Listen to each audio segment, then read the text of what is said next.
नमस्कार विद्यार्थी मित्रांनो. इन नमस्कार विद्यार्थी मित्रांनो. मेकॅनिकल इंजिनिअरिंग मेजरमेंटच्या लेक्चर सिरीजमध्ये तुमचं स्वागत आहे. मित्रांनो, सेकंड चॅप्टर म्हणजेच डिस्प्लेसमेंट फोर्स अँड टॉर्क मेजरमेंटमध्ये आपण डिस्प्लेसमेंट हा टॉपिक कव्हर केलेला आहे. त्याची व्हिडिओज तुम्ही बघून घ्या. सेकंड टॉपिक आहे मित्रांनो, that is a force measurement. Okay, force मित्रांनो,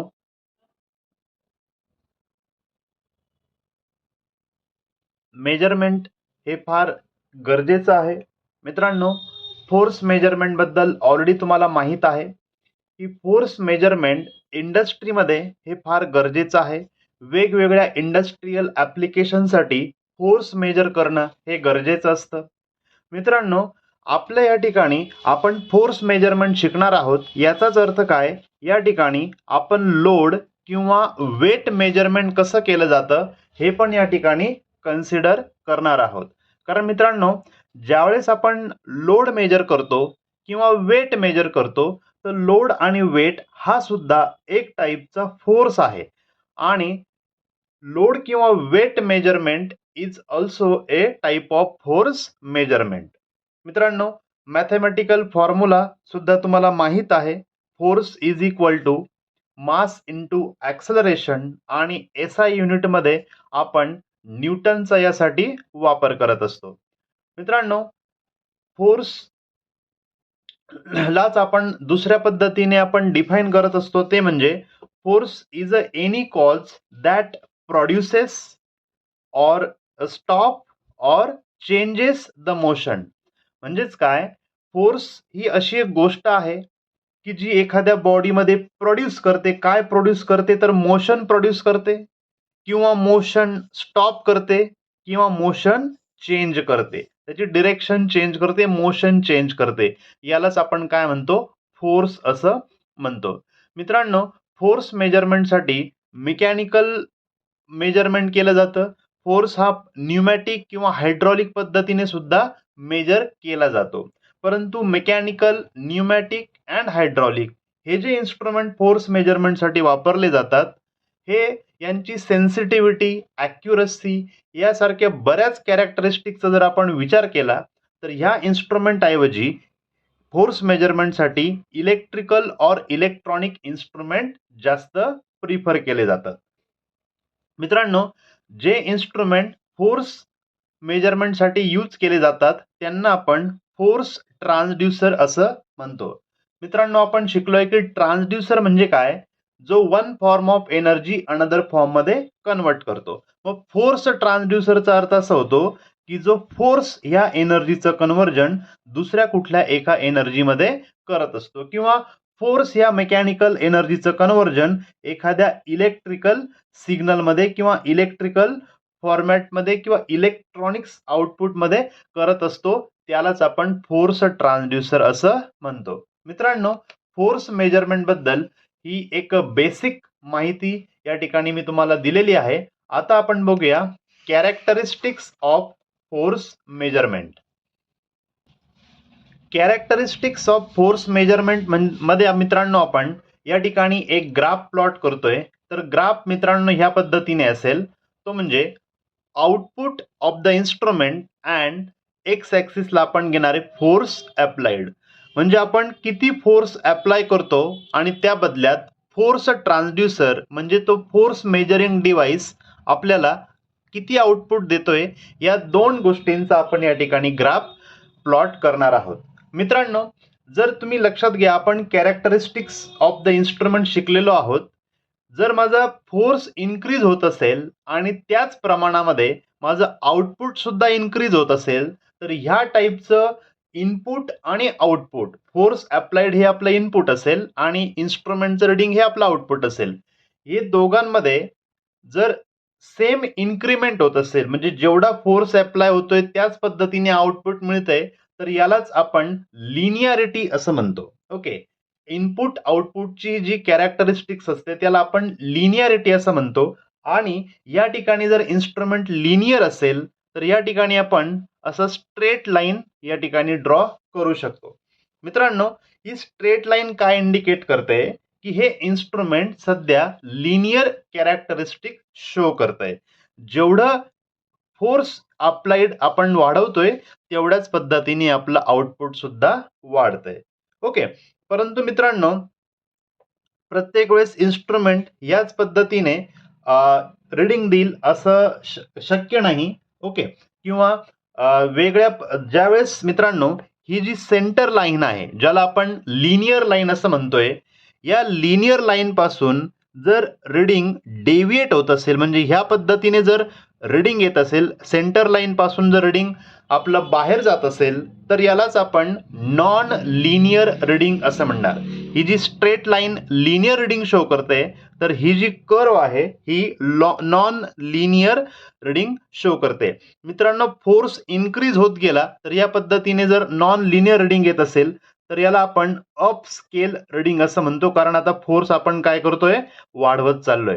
आणि मित्रांनो, जर आपण फोर्स कमी केला तर फोर्स कमी केल्यानंतर सुद्धा जर नॉन लिनियर रीडिंग येत असेल तर ह्या पद्धतीने आपण ते शो करणार आहे. ओके, हे पण नॉन लिनियरच रीडिंग आहे मित्रांनो, पण फोर्स आपण कमी करत चाललेलो आहोत, म्हणून यालाच आपण डाऊन स्केल रीडिंग असं सुद्धा म्हणतो. Down scale reading. ओके, आणि मित्रांनो, हा जो डिफरन्स या ठिकाणी तयार होतो, म्हणजे ही जी आपली सेंटर लाईन आहे लिनियरिटीची, यापासून रीडिंग आपले डेव्हिएट होत असतात. जसं की हे जे कर्व आहेत हे नॉन लिनियर कर्व आहेत. ओके, ही नॉन लिनियरिटी आहे.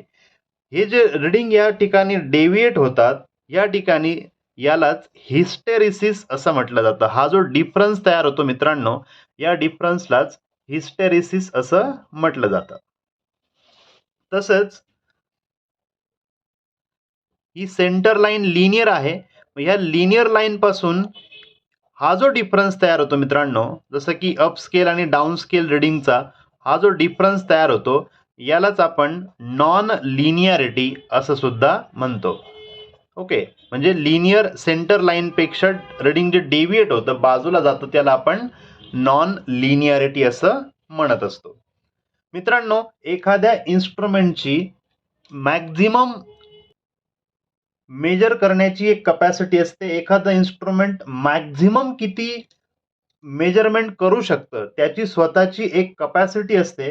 त्या कपॅसिटीलाच आपण रेटेड कपॅसिटी असं म्हणतो. फॉर एक्झाम्पल मित्रांनो, हे इन्स्ट्रुमेंट मॅक्झिमम ह्या पॉइंट पर्यंतच काय करू शकते, आपण ह्या इन्स्ट्रुमेंटवर मॅक्झिमम ह्या पॉइंट पर्यंतच फोर्स अप्लाय करू शकतो आणि एवढंच मेजरमेंट घेऊ शकतो, तर यालाच रेटेड कपॅसिटी असं म्हटलं जातं.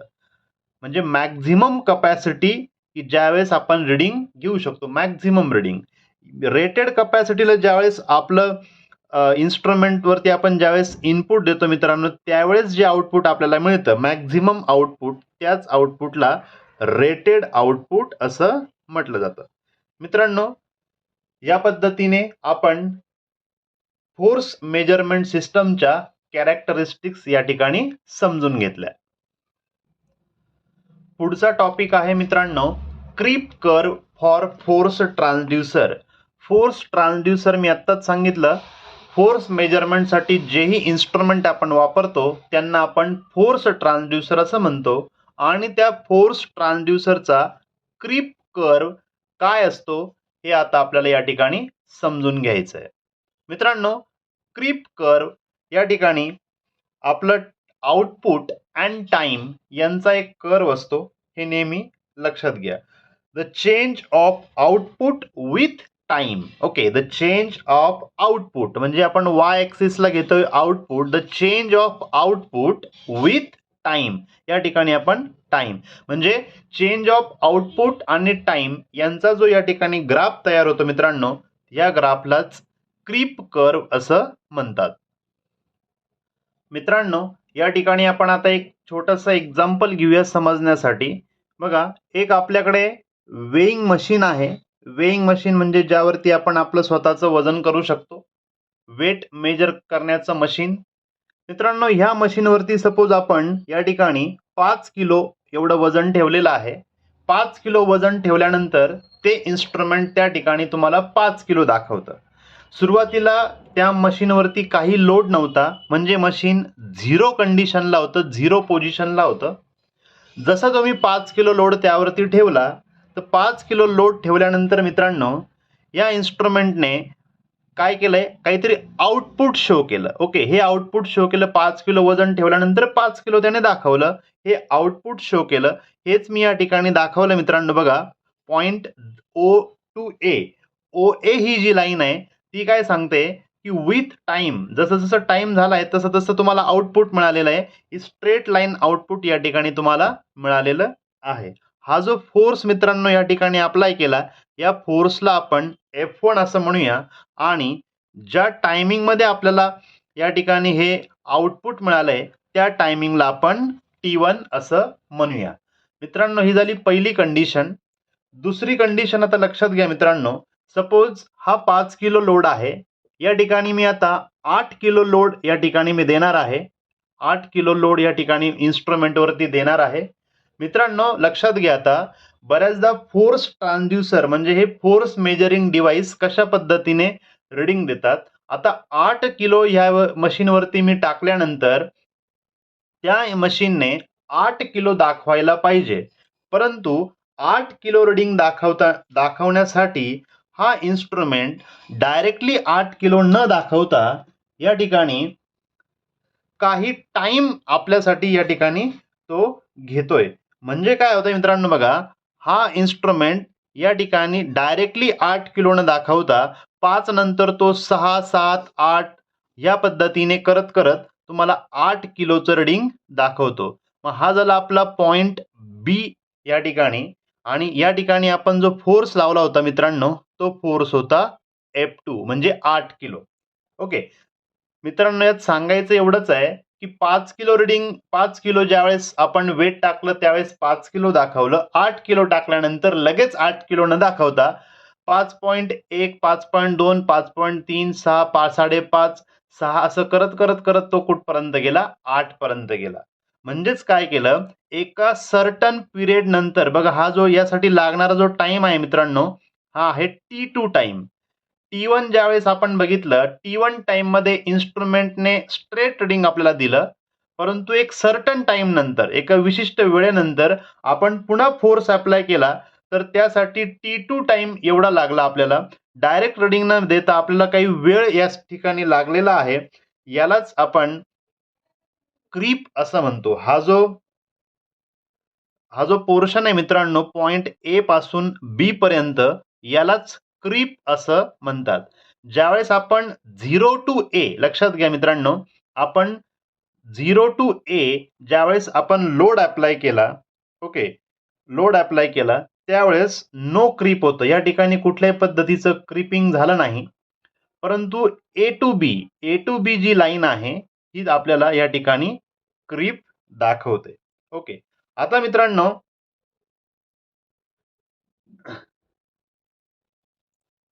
पॉइंट बी पासून सी पर्यंत आपण मेजरमेंट घेतोय. आता मित्रांनो काय करणार आहे आपण, आता लोड कमी करणार आहे. आता आपण लोड काढून घेणार आहे. मित्रांनो, या ठिकाणी जर आपण लोड काढून घेतला तर काय होतं लक्षात घ्या. आपण जर या ठिकाणी लोड काढून घेतला तर आपलं रीडिंग काय व्हायला पाहिजे, कमी व्हायला पाहिजे. जसं की मी या ठिकाणावरनं 8 किलो काढून घेतला, तर इन्स्ट्रुमेंट काय करतंय, लगेचच आपल्याला 8 किलोनी रीडिंग कमी दाखवतं. ओके, या पद्धतीने मित्रांनो सी पॉइंट पासनं आपल्याला या ठिकाणी डी पॉइंट पर्यंत आपण जर लोड रिमूव्ह केला, जसं या ठिकाणी डायरेक्ट रीडिंग शो झालं, तसं या ठिकाणी सुद्धा लोड रिमूव्ह केल्यानंतर डायरेक्टली आपलं रीडिंग काय झालेलं आहे, कमी झालेलं आहे, पॉइंट सी पासून डी पर्यंत. ओके, परंतु पुन्हा आपण लोड कमी केला, एका सर्टन पिरियड नंतर काय होतं मित्रांनो, पुन्हा आपण लोड कमी केला तर डायरेक्टली लोड कमी न होता तो हळूहळू हळूहळू कमी होतो आणि मग शेवटी 0 होतो. पॉइंट डी पासून ई पर्यंत. ओके, हा जो पॉइंट डी पासून ई पर्यंतचा जो कर्व आहे, या ठिकाणी यालाच क्रीप रिकव्हरी असं म्हटलं जातं. Creep recovery. ओके, जसं की या ठिकाणी पॉइंट ए पासून बी पर्यंत हळूहळू लोड वाढत गेला फोर्स F1 वरून F2 गेल्यानंतर. तसंच या ठिकाणी मित्रांनो लोड जेव्हा रिमूव्ह करतो आपण C टू D मध्ये लगेच आपला लोड कमी झालेला दिसला, परंतु D टू E पॉइंट पर्यंत हळूहळू लोड काय होतो 0 पर्यंत येतो. हे लक्षात घ्या. हळूहळू लोड डायरेक्ट 0 पर्यंत होत नाही. लोड आपण जरी डायरेक्ट काढून घेतला तरी इन्स्ट्रुमेंट डायरेक्ट 0 न दाखवता हळूहळू 0 पर्यंत येतं, E पॉइंट पर्यंत येतं. यालाच क्रीप रिकव्हरी असं म्हणतात. हा जो ग्राफ आहे मित्रांनो यालाच creep curve for force transducer असं म्हटलं जातं. ओके मित्रांनो, नेक्स्ट लेक्चर मध्ये आपण हे फोर्स मेजर करण्यासाठी कोणकोणते ट्रान्सड्यूसर वापरले जातात त्याचा स्टडी करणार आहोत. तोपर्यंत थँक्यू, धन्यवाद.